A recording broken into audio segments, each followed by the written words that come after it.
welcome to the first edition of Professor's Unplugged, where we will be interviewing Professor Saptarshi Basu from the Mechanical Engineering Department, Indian Institute of Science. So let's go.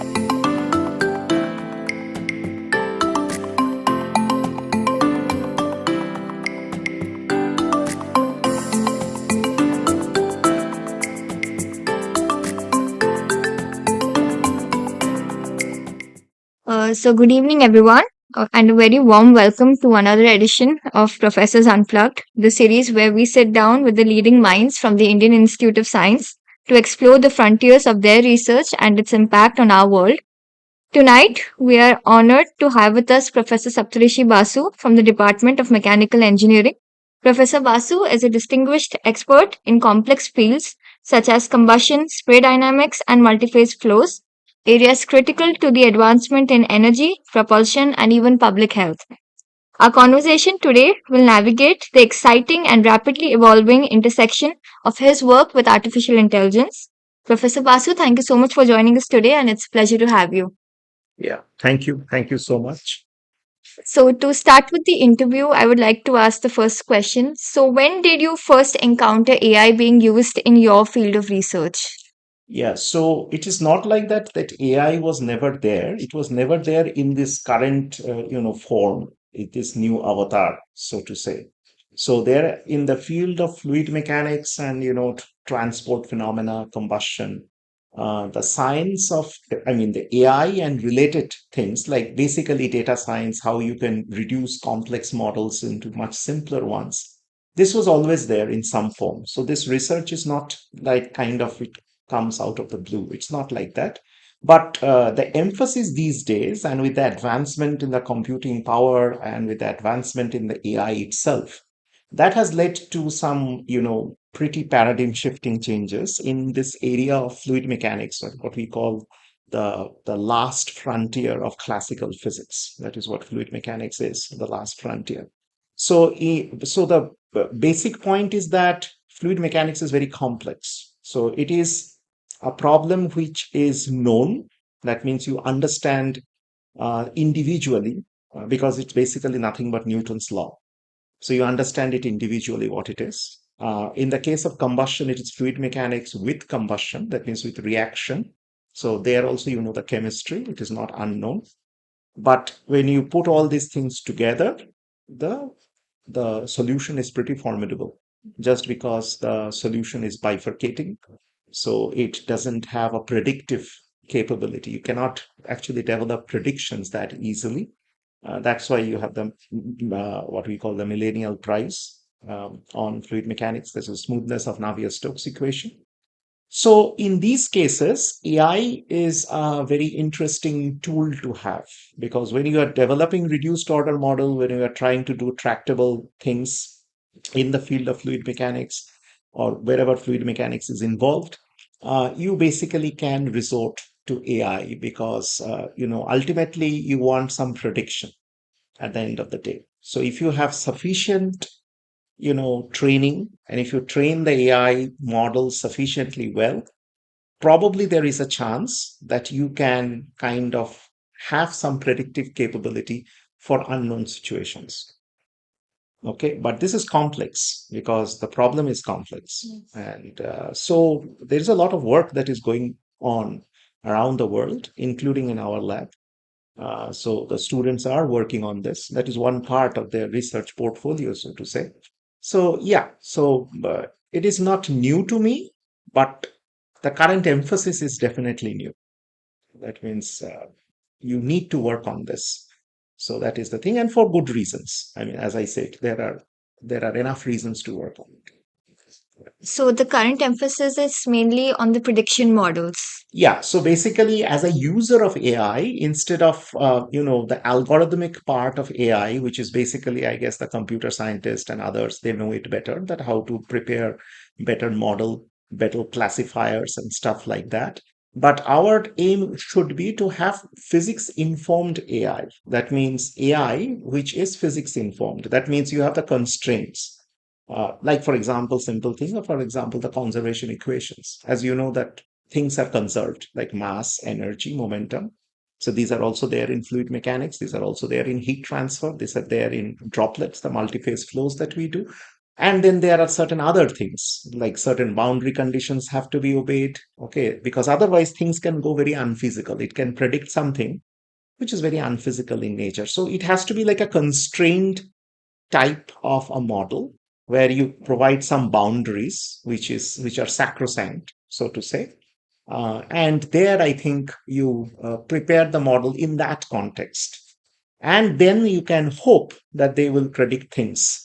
Okay, but still that is an active research. We won't say that it can solve the entire problem, but situation wise, yes, perhaps it can. Okay. That's very interesting to know. Yeah. So, was there a specific problem or a moment which made you realize that AI could be a very transformative tool Yeah. for engineers? Yeah, so I will give you a couple of examples over here.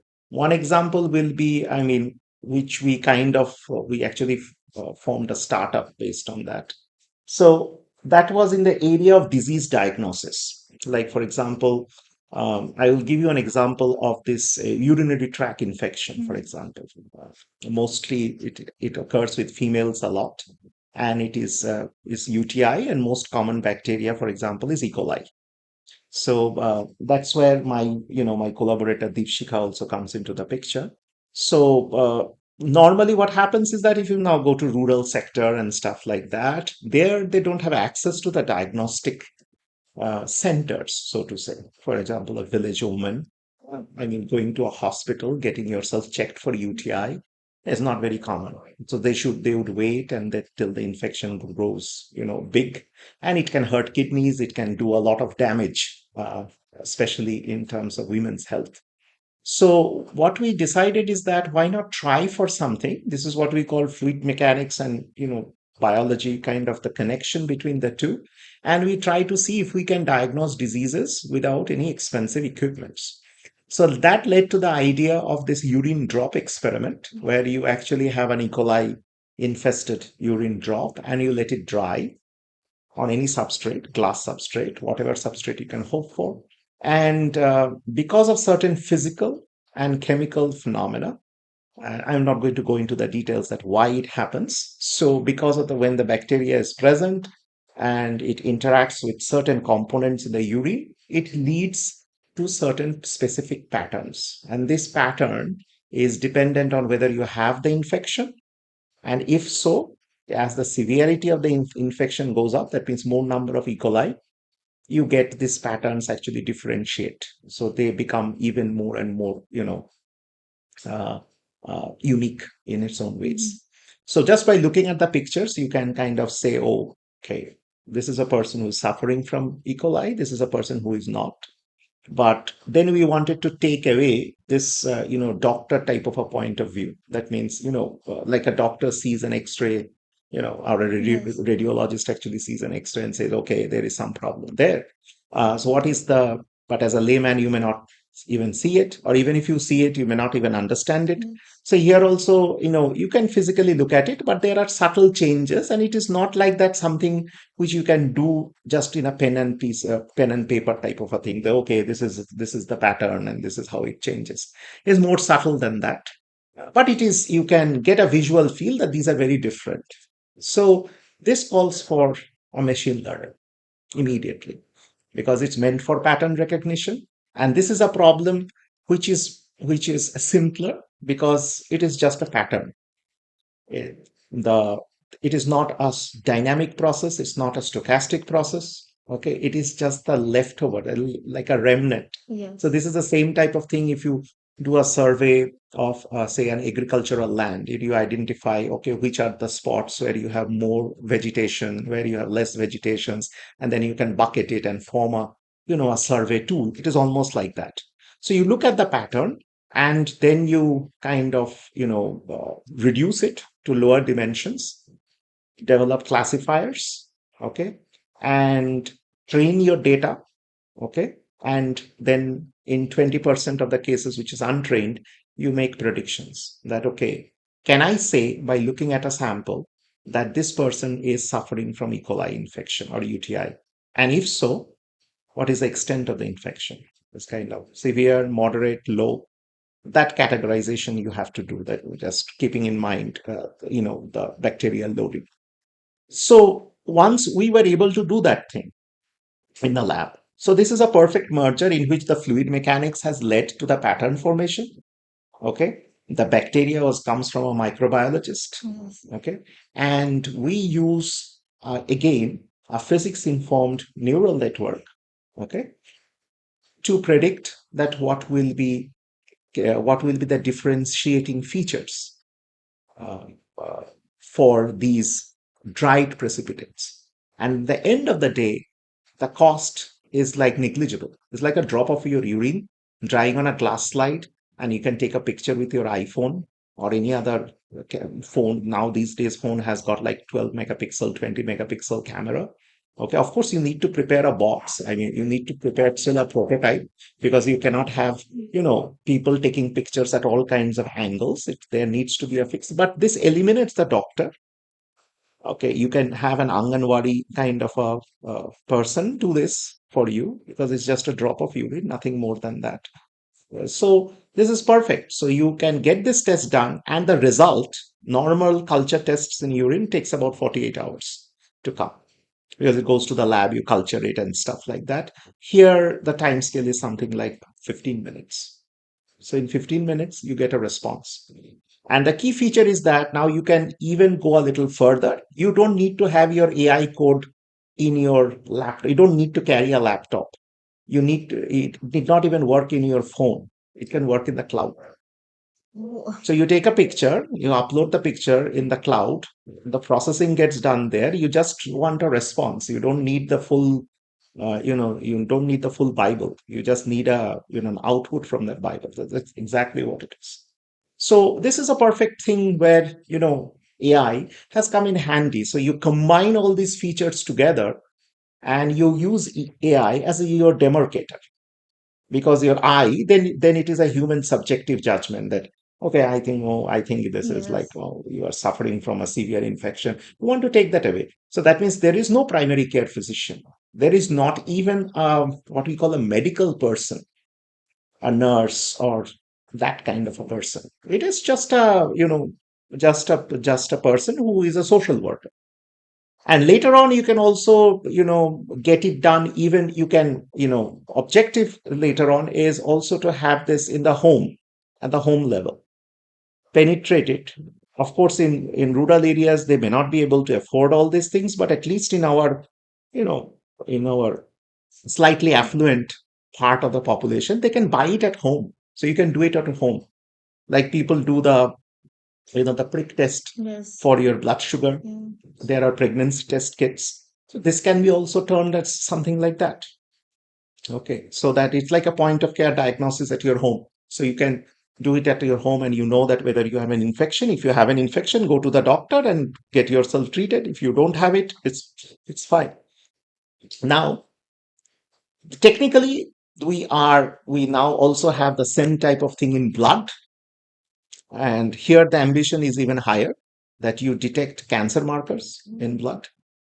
For example, breast cancer and other types of cancers. You can also detect diseases which changes the composition or the topology of blood, like for example anemia in some cases, because it changes the RBC, the structure, the topology. In some cases, it can also, some deficiency in the blood can actually lead to changes in the viscosity of blood. So all these things will be manifested in some patterns just through the fluid dynamics of the problem. So the AI is a perfect candidate to nail those things. You can get better and better, more refined. And as you get more and more data sets, as you do more and more clinical trials on this, your AI model will become more and more robust. And this can be the gateway to low cost diagnosis across the world. It's not just India, it can Yes. be other countries also. So I think this is a perfect platform for that. So this I am talking about where AI is used as a pattern Yes. recognizer and classifier and stuff like that. The other part, I mean, there are experiments going on in the lab, for example, where we have very dynamic problems. Like, for example, I will give you one more example, and this comes from the area of hypersonics. Like, we all have heard hypersonics is the next buzzword. Yes. Okay, so to say, because why it is buzz? Because hypersonic enables you, if hypersonic aircrafts are available, you can actually go from Bangalore to New York in 5 hours. Okay, so Wow. it's like almost traveling to Singapore, but you are Yes. going to New York. So, that is of course on the civilian side of things. On the defense side and other things, hypersonics is a big thing. Now, what is a basic problem in hypersonics? There may be other problems, but I will share a fluid dynamic problem over there. So, in hypersonic, what happens is that uh, there is a combustion chamber in hypersonics, and you know how combustion is done. Fuel is sprayed in the form of droplets into that combustion chamber. It is ignited and burnt, and that's how you get the propulsive power. Now, because it is hypersonics, say Mach 5, you can imagine the residence time, that is the time that the air takes or the fuel takes from entering that door, which is the entry of the combustor, to exiting out back of the combustor. This total time is about 1 millisecond. Oh. 1 millisecond, 10 to the power of minus 3 seconds. So in this particular pot, you have to burn the fuel more efficiently, because if you don't, this unburned fuel will be expended, and that will lead to what? That will lead to more cost, right? Because unburned fuel means you are not utilizing the full potential. You are getting, less efficiency out of the system. So apart from the safety and other parts of hypersonics, that's a different issue altogether. That guidance, control, these are, those types of people will. But this is a very fundamental problem. So how do you achieve it? You make the droplet smaller and smaller and smaller, and you distribute it homogeneously. Why smaller and smaller? Because surface area to volume ratio has to be maximized so that you burn them more effectively. This is a very simple argument, right? So easier said than done. So we developed new types of atomizers for this, and we studied that how these droplets become smaller and smaller and smaller. Okay. Now, if you take a snapshot that how this droplet breaks into smaller pieces, okay, and it is a very awe-inspiring image, by the way. If you look at it, it's like an art. Oh. So you can treat it like a Van Gogh painting almost. Okay. There are pictures. Just search using my name also. You can search. These are extraordinarily, awesome images that you see, that how these droplets actually burst and how they distribute. But the same thing, but this invites, well, art wise, it is beautiful. Physics wise, it is extremely complicated because it's a very, as I say, turbulent flow. Then you have interfaces. There is liquid, vapor, and all these interfaces. That this corrugates, this burst, and all this phenomena looks awesome, but it is very, very difficult to analyze. But we people are making steps, and we also are one of them who actually have done significant work in understanding those breakups so that we can develop newer types of atomizers which can feed in hypersonics. This is the whole motive. But the point is that, again, if you have to do experiments, yeah, my students will tell you the experimentation time is excruciating. The students can almost curse the advisor for that. Okay, what a dreadful situation. Okay, it's interesting, but you generate tons and tons of data. It takes time. It takes time to analyze the data and finding out whatever you want to find out. Even if you do it computationally, that means you put it in a software like a Navier-Stokes solver, it will take you days, okay, months to get the data out for one situation. I'm not talking about all situations. So this invites that, but industries, they cannot wait for you to, come up with your, merry-go-round and then kind of provide them input after 1 year, okay, because they also proceed rapidly. They also have to become commercially viable.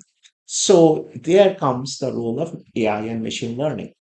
Okay, so you do experiments in selective ways, or you do computation in selective ways. You find out the underpinning physics of the problem, the underpinning physics, that how the droplets are atomizing. Are there any universal laws behind it? Can we merge the data somehow, right? So we look for these kind of things. This comes from a physics point of view. So this requires a fully qualified fluid mechanics guy, experimentally or computationally. He will do that, he or she. But the point is, all this data that you have gathered over all these things, these are done at selective locations, at selective ways. Okay, preferentially you have done it. Okay, and you have some results. Can you now train your AI model using these data? Okay, so that it is trained, so it knows the situations, certain situations, and you give it the physical constraints of the whole thing. That okay, what are the physical, like the conservations, like these universal laws and stuff like that. And sometimes you predict also the gradients and stuff like that. There are multiple things that you can do, and then can you make it spit out in a predictive fashion what is the final outcome. So it's almost akin to reduced order models that people earlier tried to do, but except that this is more of a black box, much more than of a black box. What you are putting in after you lock the box, you do not really know what is going on, except that you know it has to satisfy certain boundaries, it has to satisfy certain constraints. Otherwise, the results becomes unpredictable. It can hallucinate, it can do all kinds of other stuff, and it becomes unreliable. So it requires extensive training, but you don't need to provide the whole, again, the whole Bible. You Yes. can select, you can be ingenious on your side and you can provide it with key inputs, okay, through your experiment and your physics based models and your experience, so that this can go a little further, this can go further, much further I should say, and assist you in developing these models, which will ultimately assist you in making new injectors, new types of stuff. So I've given you two completely orthogonal examples. One comes from a pattern recognition in health, one comes from a very the defense and the aviation sector, Yes. for example. There are examples like this strewn all over. Okay, so wherever you need, wherever the problem is very complex and it's a stochastic system, the problem. So there are, how the system will behave. You really cannot predict unless you solve it in its entirety. But there are certain features of this system, some certain statistics which are very well correlated. If you put them all together, how would your AI actually respond? Tough ask, but that is exactly what we have been trying to do over the recently I should say, I mean for the last maybe year and a half, we have been trying to make inroads into this, Oh. because so there lies, so we become a user of the AI, so to say. Still, I would say we are at that stage. But there is also provision that you can work with computer scientists. I have computer scientist friends Mm. who work on the other side of things.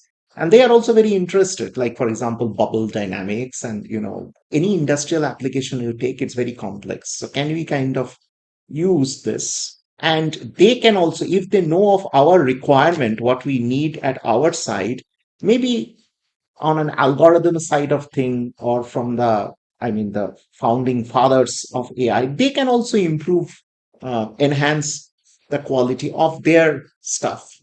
Okay, so that I think this can be a nice little feedback that can go Yes. back and forth, right? And you need computer scientists, you need mathematicians, you need physicists, you need engineers. All people should be a part of this. So it cannot be just you develop, I use. It's not as simple as that. It has to be kind of woven into a feedback kind of a loop. Okay, I give you some feedback, you improve yourself and give me a better tool. Okay, so it's a well demarcated thing, but that is, I think, what it is. So AI has basically made research highly interdisciplinary now. Yeah, it was already highly interdisciplinary. That's why I collaborate with a microbiologist, and a microbiologist can collaborate with a biophysicist, and it's all over. I mean, these demarcations, strictly speaking, has been made in our school days. That okay, biology is very different from Mm. mathematics and physics and chemistry. But as you grow a little old, and as you grow old and cynical and stuff like that, you slowly and steadily see that these fields are kind of merged with each other. Now what AI has done is that you can have it as an overarching thing, so that, like, for example, it is used in drug discovery, which has made the biophysicist or the chemist's life a lot easier, I should say. Okay, it can be also used for, especially in biological cases, because the human body is one of the most complex systems that you can see. So in neuroscience, for example, in other types of things, it can be used. I can see a lot of usage in fluid mechanics, that means on the engineering side of things as well. So it is, I would say, it is like a connector piece. Instead of calling it interdisciplinary, it's like a glue that you can put in, across all these frontiers and even within a frontier. So that makes, I think, our life a lot easier.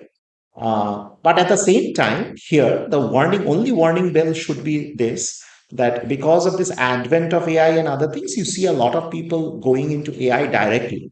So right after your 12th grade, when you enter college, you just directly go into data science with, like, because you have to get a job and there is all the things like that part. I'm not really happy about, because unless you have a fundamental understanding of a particular subject, whatever that may be, it may be biology, physics, mathematics, engineering, whatever class of engineering you're doing, then you develop a sub expertise in machine learning or AI. Because it is, unless you want to work in AI itself, that means you want to work at the algorithm level or in the developmental part of AI, so long as you remain a user, like for example, the data science courses that teach you how to use AI. Okay, so those cases, if you leave out those cases, that means the hardcore researchers who want to go into AI, but still they will have to go through a mathematics or a computer science background. I'm pretty sure about that. Because unless you know the fundamentals, you cannot just jump into that. You need a lot of mathematics for that. The other people who are a little bit on the fringe, but are active users of AI, and fringe researchers, I should say, in AI, those guys have to have a discipline oriented expertise. Unless you have that, I think that can be limiting, because as I said, the example that I gave, you need to understand your fluid mechanics, you need to understand the governing principles, you need to understand what experiments you are going to do, what the physics is actually showing, before you can train your AI model. Yes. It's not that, okay, whatever data I get, I just dump it over there and believe it, okay, that it is going to give me the best possible picture. It is not that simple. So that is the warning bell, nothing more than that. Okay, so it comes with all this. And of course, in biological research, there are all kinds of ethics and other kind of stuff that that AI has to follow. And, From the engineering standpoint, mm. what are the most pressing ethical considerations when deploying AI in the critical real world system? So, for example, it can be completely unphysical. Okay. The results can be completely unphysical. So it might look pretty, but it can be very unphysical. Okay, that is also what the same thing that we talk about when we say in computational fluid dynamics. Experiments are not called like that, because experiments are realistic realizations of whatever Yes. you are doing. Okay, but computational things, you can have numerical artifacts, you can have this and that, you might generate beautiful pictures, but that may be completely off. Okay, that means no physics is there to have that kind of a thing. It's important to understand that interpretation of your results, you cannot be blindfolded that, okay, this has given it looks kind of pretty, therefore it looks complex, so therefore it has to be correct. No, So the results could be away from reality it as could well. be, it could be miles away. It could predict you something that there is no reason, because you have not trained it well. It could be, maybe the problem is too stochastic, maybe the problem has got lots of bifurcations that you are unable to catch, unable to train it properly. It could be multitude of things, because this is still an active area of research in progress. Okay, so we haven't solved it in one bit, to, I mean, to the extent that you want. But also in other cases, for example, in healthcare and other cases, there are also this unphysical thing. If you don't do things properly, it can give you false positive, false negative. So you can go home thinking that you don't have a disease, and then you might have one. That can happen with any diagnostic techniques. Nothing is foolproof. That you have to make it, you have to be rigorous and robust enough to try the best that you can. Okay, within the limitation of your system, within the limitation of your boundary. That is what you need to do. So I think there lies the question, that the ethical use of it, not blindfolded use of AI, not trying to hoodwink people, so to say. Okay, so that, because you do not know that what garbage it is actually spitting out. It can hallucinate, it can do many other kind of things. Okay, and there could be other types of unethical stuff that is, I mean, the finance guys will tell you a lot about what are the unethical part of AI. You should interview some management folk or somebody who can tell you that, what is the unethical things that are going on in that part. Okay, so there are things that can happen, because uh, it is so long as how you train it is, like it can be your own Frankenstein or not. Actually, that is Frankenstein's monster. Frankenstein was the scientist. Oh. So whether it becomes a monster or not, that depends on Frankenstein and how well he has trained it. So I think there lies the whole crux of the Okay. matter. Thank you. Um, so what would be the single most important piece of advice for young engineering students navigating a future where AI is central to their field? Yeah. So the first thing first, you need to have, as I once again want to emphasize, you need to have an expertise in a particular area of research first. I mean, that is the foremost thing. There is a simple logic and there is a simple saying that you need to spend 10,000 hours to develop expertise in any subject. And this is true. This is true for anything. A person who sings, a person who draws, a person who does research. Unless you spend that 10,000 quality hours, I'm not talking about hours where you are just looking at a computer or a book. That's not that. The quality time. 10,000. So doctors also do the same thing. Everybody. So if you spend that 10,000 hours, you develop mastery over a particular subject. Now, the point that the young researchers should do that they should not be closed towards the usage of AI because this is an interesting development. Okay. So you should not be close to it that I know better. I don't need those kind of things. I can. So, I mean, sometimes what happens, what it is doing under the hood is not very clear because you have layers and layers, layers and layers. Okay. And what it is doing in each layer, how the information are backpedaling, that you do not really have a very clear idea. Not even the computer scientists will have an exactly clear idea of what is going on explicitly. So that may be a little bit of a source of irritation for some because, as physicists, when you actually kind of reduce the problem, you know the steps that how you are reducing it, what are the assumptions. This becomes a little bit more fuzzy. You really do not know what is happening under the hood. And you Yes. cannot pinpoint that layer to layer what is going on. You have a ballpark idea, you know what it's going to do. So that might be not as intellectually stimulating for some people, especially the people who are a little bit, perfectionist, so to say. But you cannot be closed because, people had been closed to quantum mechanics also, but I mean, some things are there to stay. You cannot just turn your back. Okay. So you have to understand the technique. You should also have to understand the nuances of it, that where are the pitfalls, okay, how you can best train it. If you know your physics well, or if you know your biology well, or whatever, your math well, chemistry well, you can actually do a much better job in using AI for fantastic things. Like, for example, in the hypersonic example that I gave, the point of care diagnostic that I gave, Yes. drug discovery is another of them. How quickly you can turn around different combination of the drugs. The wonder drug may be there, maybe in cancer treatment. Somebody is going to discover a drug like that. Imagine the benefits that it will do to mankind. Okay, so same thing in the hypersonics area, you can go for, to up to Mach number, say 15 or 20. Oh, God.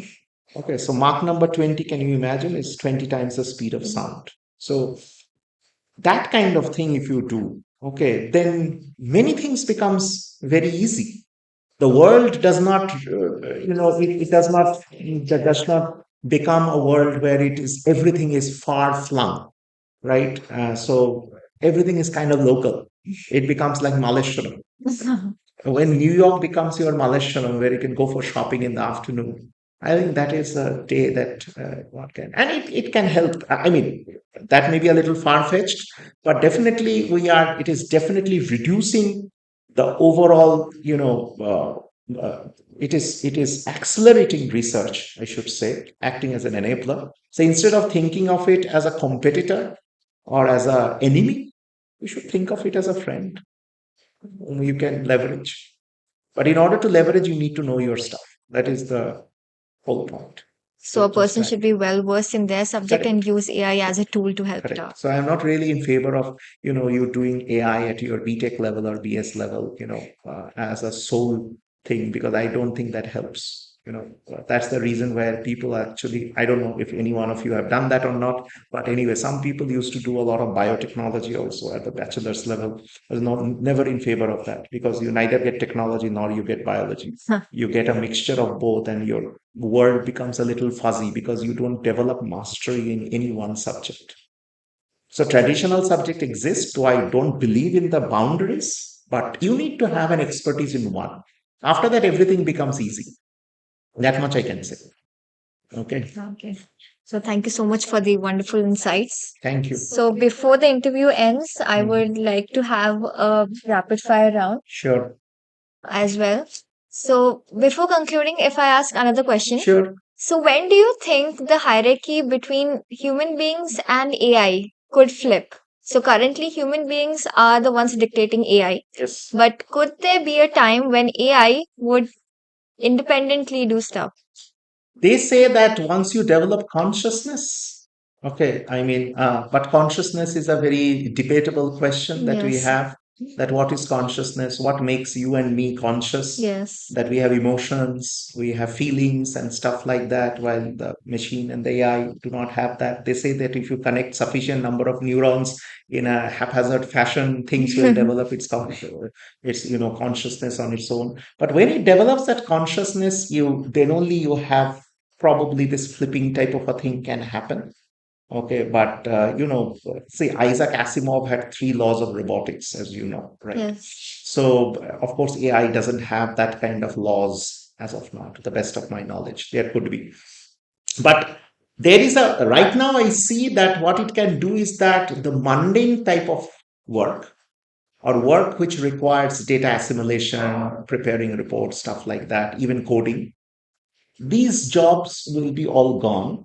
So what will happen is that people have to train for something else. That means when if you are a software engineer, in my time, people used to do coding. So if you know Java and C++, you are considered to be a big asset.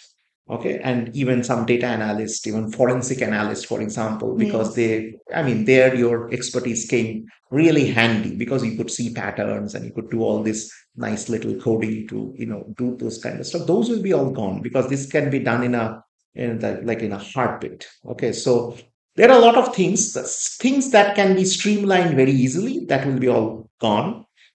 In drug delivery and other things, it acts as an enabler, so I won't say that it's taking over stuff like that. Even in fluid mechanics, it is not taking over your stuff. It is just acting as an accelerator for you. Yes. So which is fine, which I think is like, you can think of it as another supercomputer that has Yeah. come to accelerate your stuff. Regarding the other stuff, when you are talking about a complete global flipping, that the AI robots actually man the show, and Yes. all these things that you see in Ultron, and what was the name, Avengers, Age of the Ultron, and stuff like that. I mean, see all this, that a computer controlling everything. For that, I don't know, maliciousness, how it develops, how a system can actually take over with Yeah. intent. I'm talking about not a malfunctioning of the system, Yes. but an intent of the system, that I am going to take over. How that thing actually happens, I don't think that even the best of the people actually understand, because we don't know anything about consciousness per se. We do not know how our human mind thinks, why we get depressed, why we get excited, why we get Yes. happy. Okay, and we don't know, because we are the only kind, I think, who eat preferentially. Correct. Yes. Correct. So you would never see a cow being very choosy about its food, right? So long as you give it grass, it will eat, right? But if I give you dosa now, you may not like it. You might be craving for, say, egg roll or something like that. So you won't have it, right? Even though you are hungry, you may be Yes. hungry. So I think so. It's a very tough question. It is, I think, a very complicated question, which I don't think we have been able to penetrate it to that level, because I think it's kind of self-referencing ourselves. Between understanding ourselves is not a very easy thing to do. And True. biology, remember, is still qualitative to a great extent. I mean, it's also, I've talked about turbulence and other things being very stochastic processes.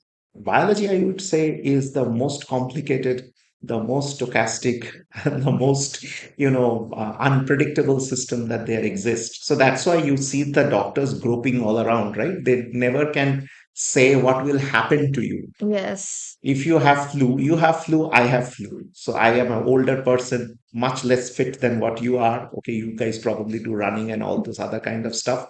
During COVID, it showed na, that the young people died, the slightly older people remained. Yes. Okay, so why did that thing happen? You are supposed to have better immunity than me. I may be obese, you are not. So, how did that happen? So, they don't even understand that what actually leads how a disease, say, proliferates. So, how the disease proliferates? You know your components of your immune system and all this, and how does it proliferate? It's a very system dependent thing, though we look alike. We all have two hands, two legs, and stuff like that. The basic components are all the same, but there is something, this how they interact and how they evolve. And so it is a very stochastic process, right? That you have an input, which is a virus, how that, and then you have medicines and you have your own immune system. That, how does it propagate? And in some cases, you recover, some cases, you basically kick the bucket. So I Yeah. think that is, I think, extremely, extremely tough, I would say, to predict, you know. So so there are lots of things that we need to know. Okay, the biologist. This is the age of the biologist, by the way. So we need to understand it, and it is tough to understand. So I don't think we would have an AI takeover anytime soon. But if we understand how the our body, our brain, our consciousness works, maybe some point of time, if you can build, and whether you can build it or not. Yes. Right now, we cannot even build an organ properly, right? Do you have an artificial kidney, heart? We have artificial heart, but people do not survive on that for Yes. more than a few days, maybe a few months. We cannot even build that. So you think about it. It's not that easy, I would say. Right? Maybe one of you would decipher it someday. Okay. The Nobel Prize is always up for grabs if you do that. Okay. Sure. So we would like to move on to the rapid fire Sure, round now. So we want quick thinking and spontaneous answers for sure. it. So the first question, AI in research, boon or challenge? I think it's a boon. Okay.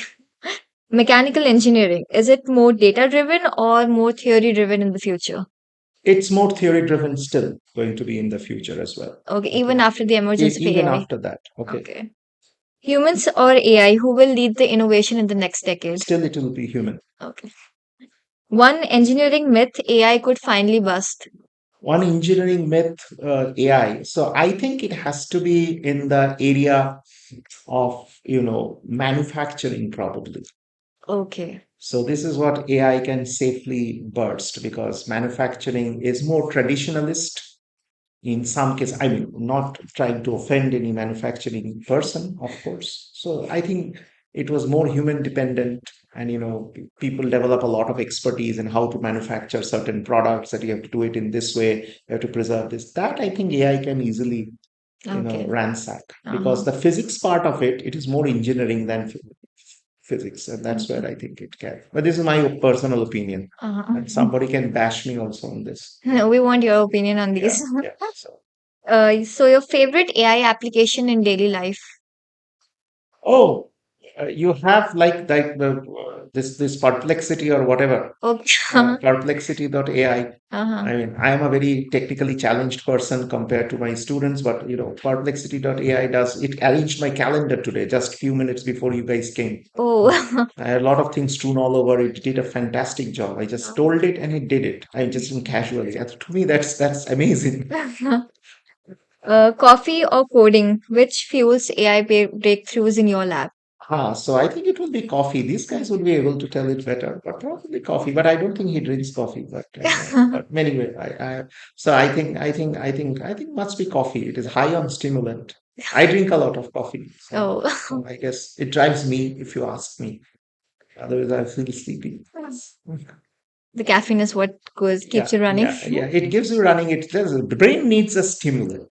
Okay, so all the things that you see around over here that you need stimulant. Now it could be a song, it could be chatting with your best friend, Yes. or going out for a walk. It could be coffee. It could be something else. It could be jazz. It could be many things. Yeah.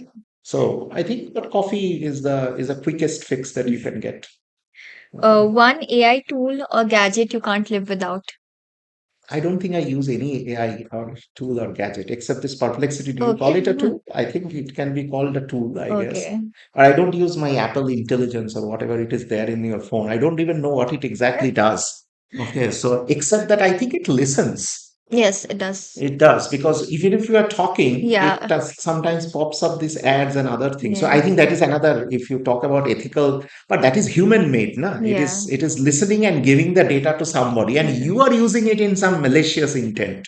It's not like that. It is just doing its job. It's capturing your thing, it's parsing it, it is finding out keywords. Like for example, when you say, okay, dress, computers, MacBook, because whenever I talk about this, it pops Yeah, the in very next Facebook and other time, things. It yeah. pops that you can have your MacBook Pro 13.6 inch at this kind of thing. All the deals comes, but then it is human. You are directing it, so that always the human are the unethical part of this thing, because with consciousness that also comes that you also Yes. become a very ugly creature. Okay, Your favorite unexpected place where AI shows up in your daily life. unexpected place. Okay. Hmm. I cannot figure out where it shows up in my daily life. Do you consider Alexa to be an AI? Perhaps you. Okay.